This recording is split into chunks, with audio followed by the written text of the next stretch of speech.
Hello students and welcome back to the channel. I hope you people are doing good.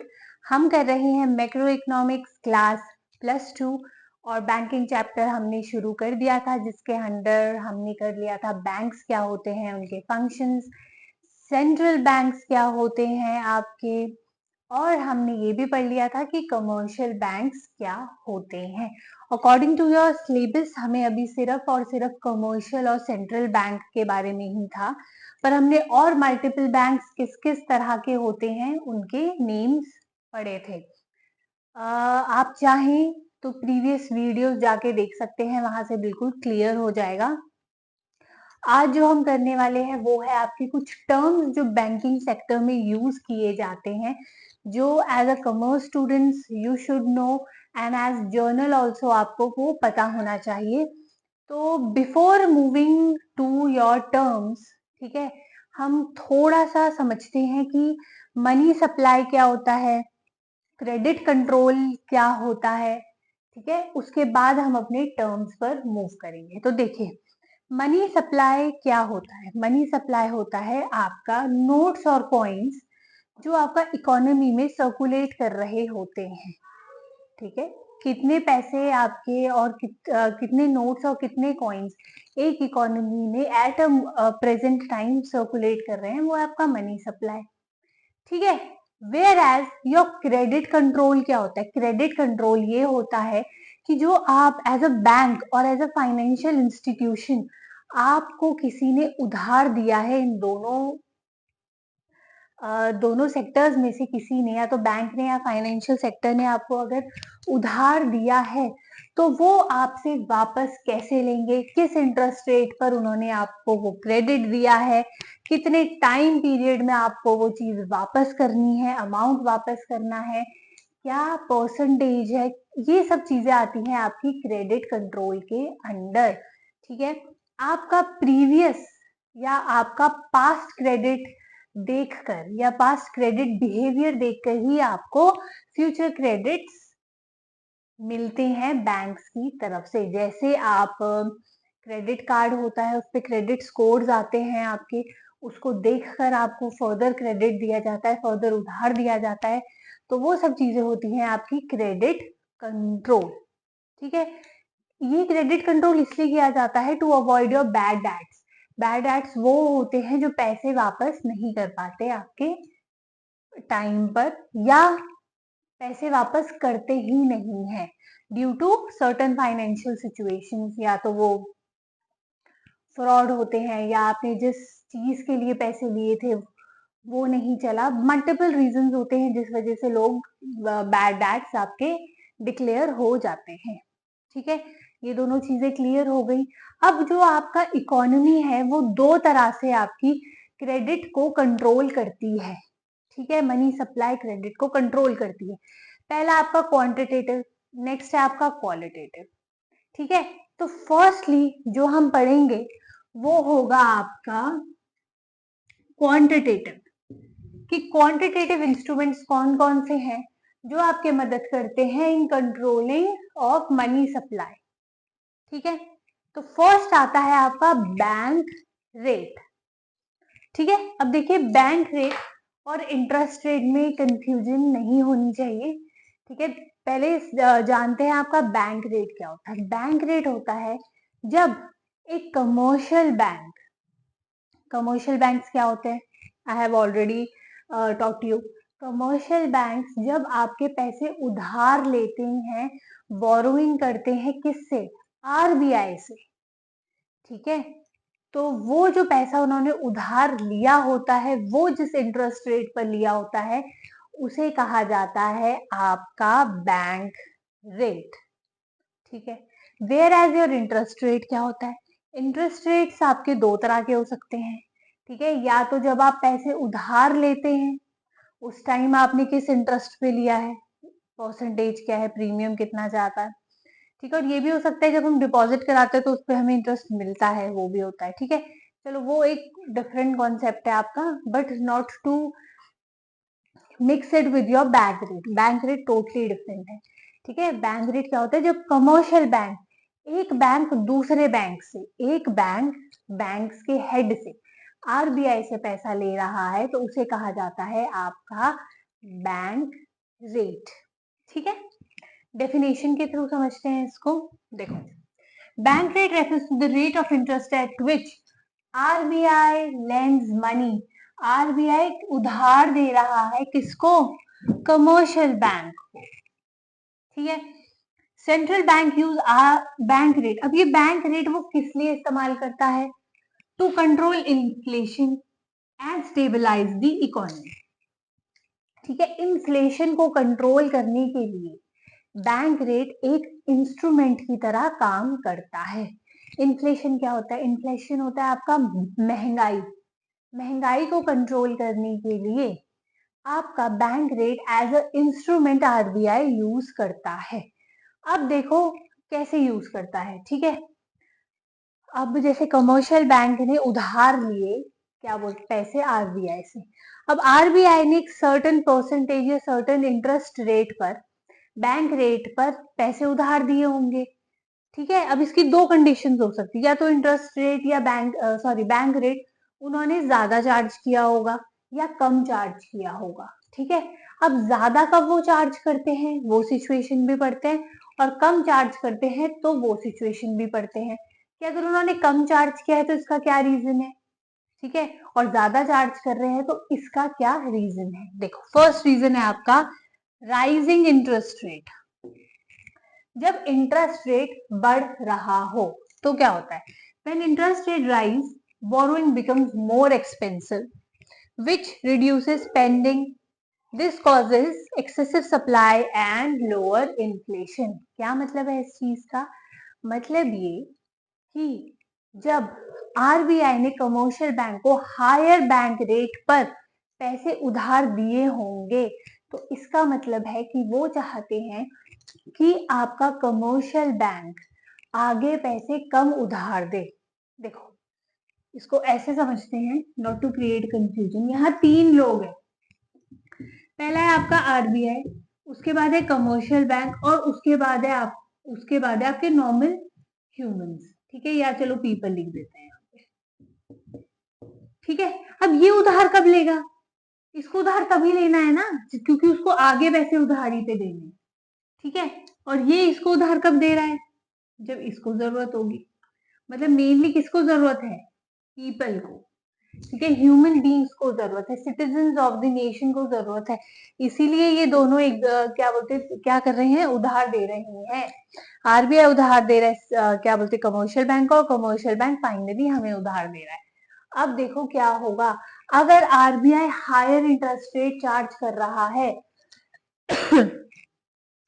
अगर RBI higher interest rate charge कर रहा है तो इससे क्या होगा? जो लोग होंगे, ठीक है, जो लोग होंगे वो अवॉइड करेंगे आपका पैसा उधार लेना, क्योंकि उन्हें पता है कि यार हमने अगर पैसा उधार लिया तो बहुत ज्यादा इंटरेस्ट रेट हमें पे करना पड़ेगा, जिसकी वजह से वो क्या करेंगे?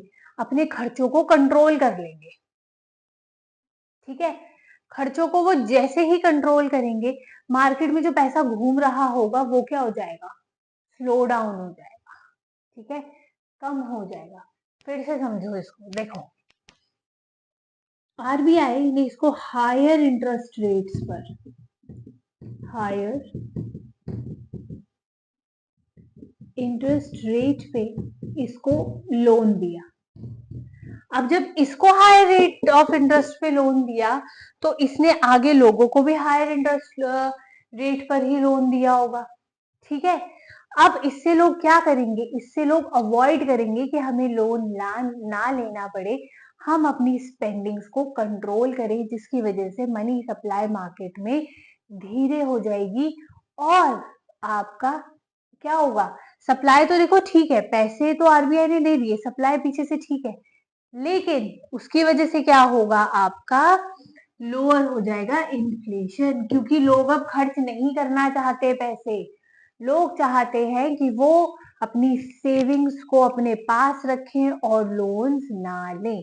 तो ये एक इंस्ट्रूमेंट काम करता है आपका इन्फ्लेशन को कंट्रोल करने में। अब दूसरा केस समझो। दूसरे केस में क्या है? Lowering interest rates.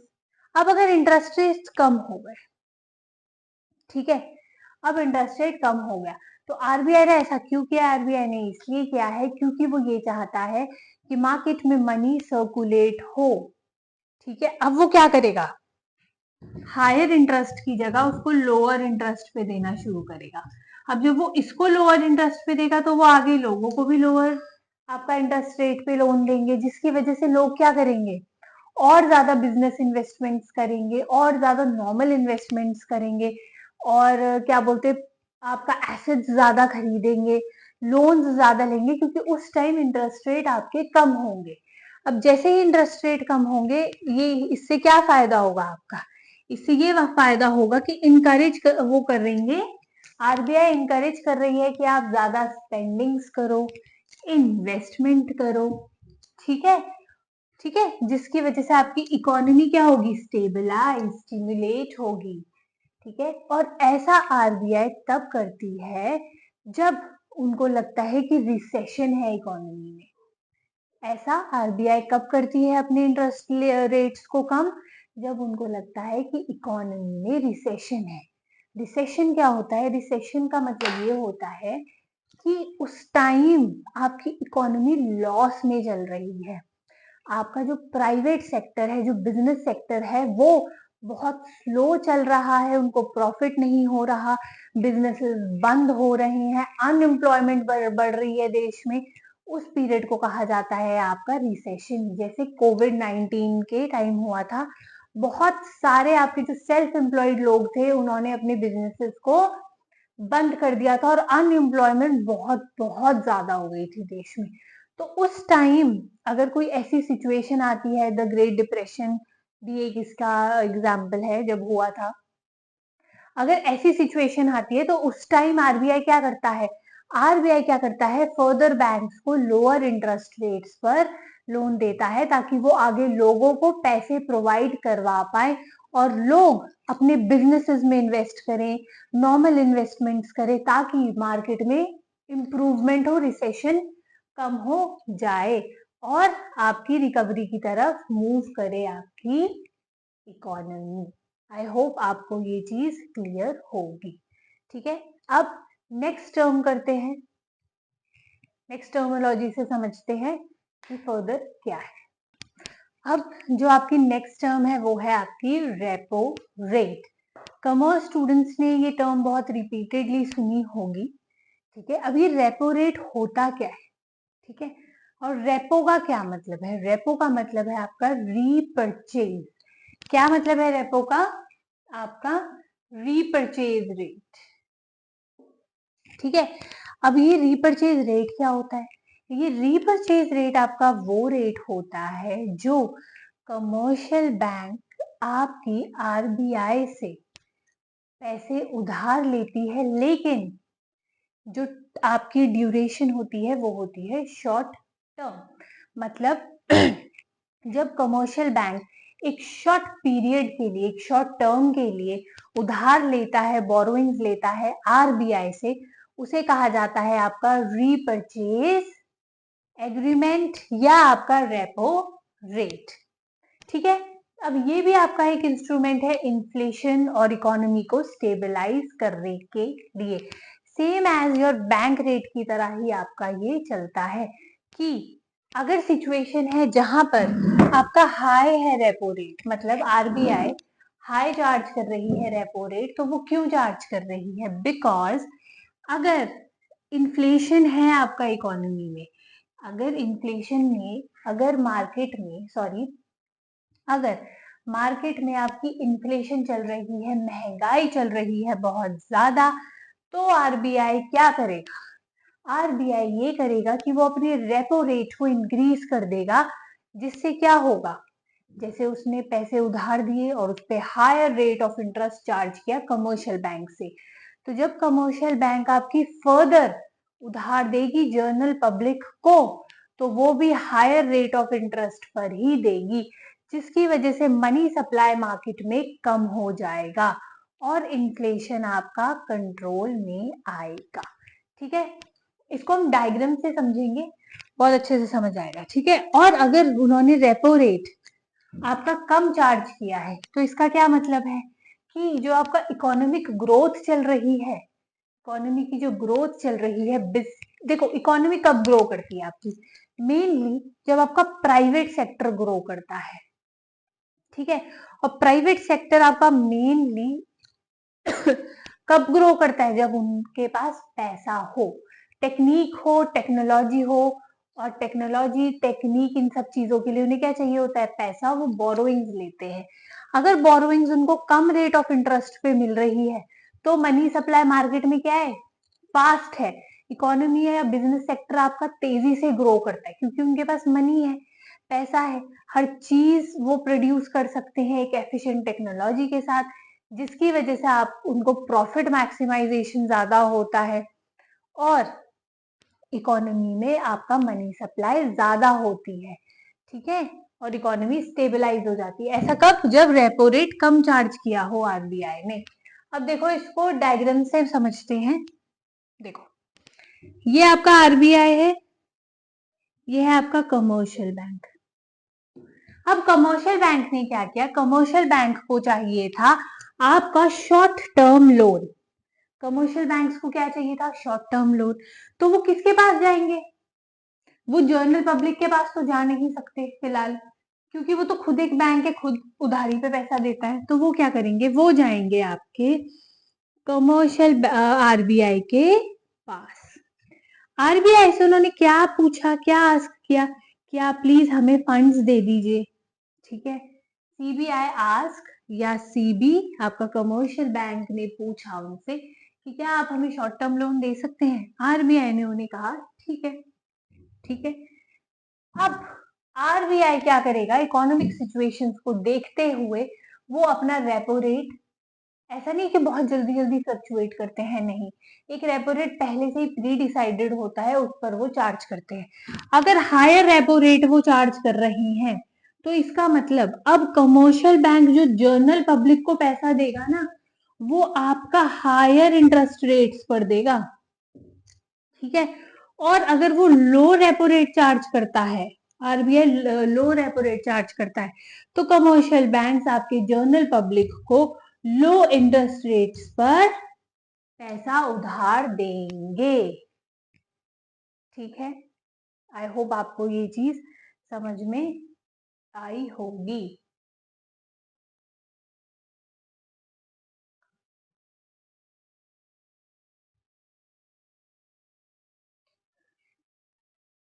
ठीक है। अब रेपो रेट आपका वही है कि जो आरबीआई चार्ज करेगा कमर्शियल बैंक से, ठीक है। वो हाई रेट ऑफ इंटरेस्ट या लो इंटरेस्ट रेट इकोनॉमी पे डिपेंड करता है।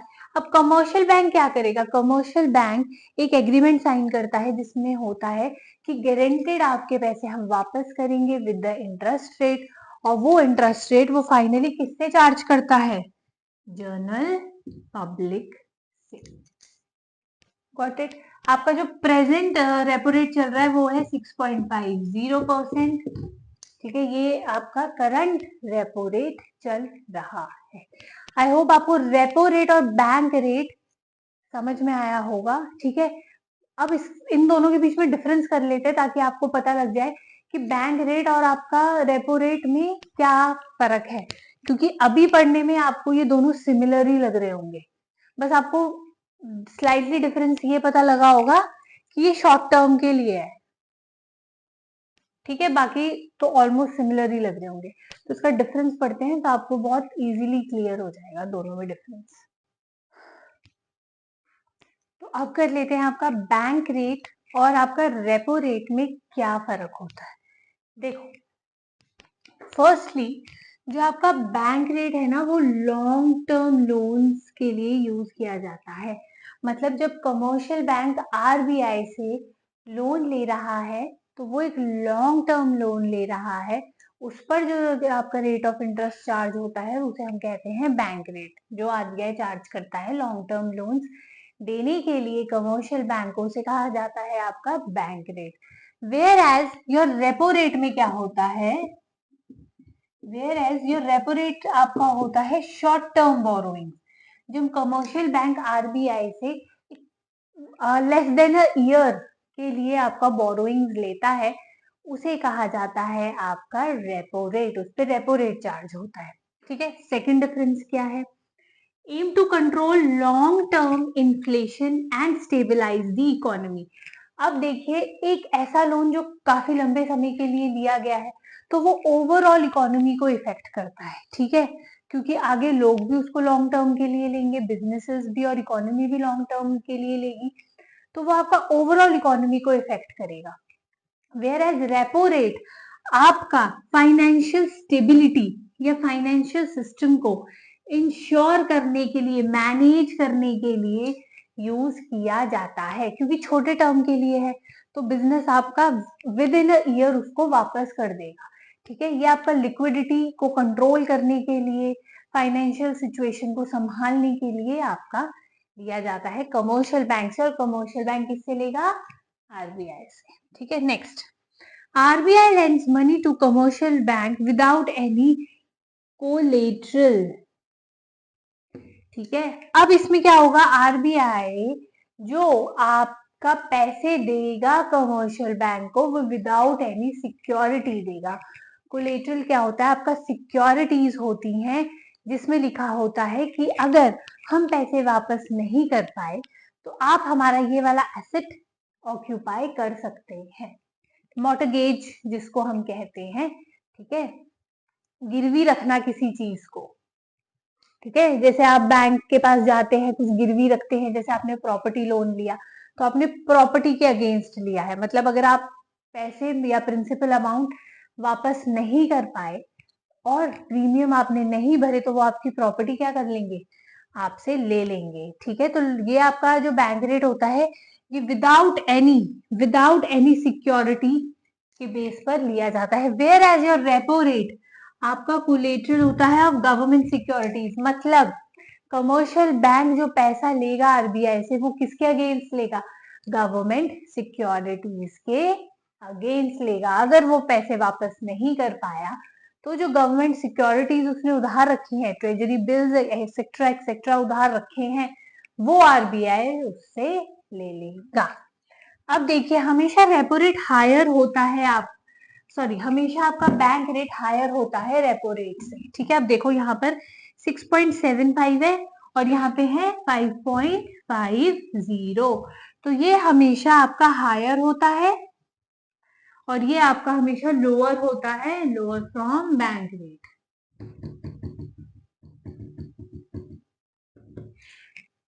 ठीक है, और ये आपका हायर होता है किससे? रेपो रेट से। एक ये भी डिफरेंस आप लिख सकते हैं।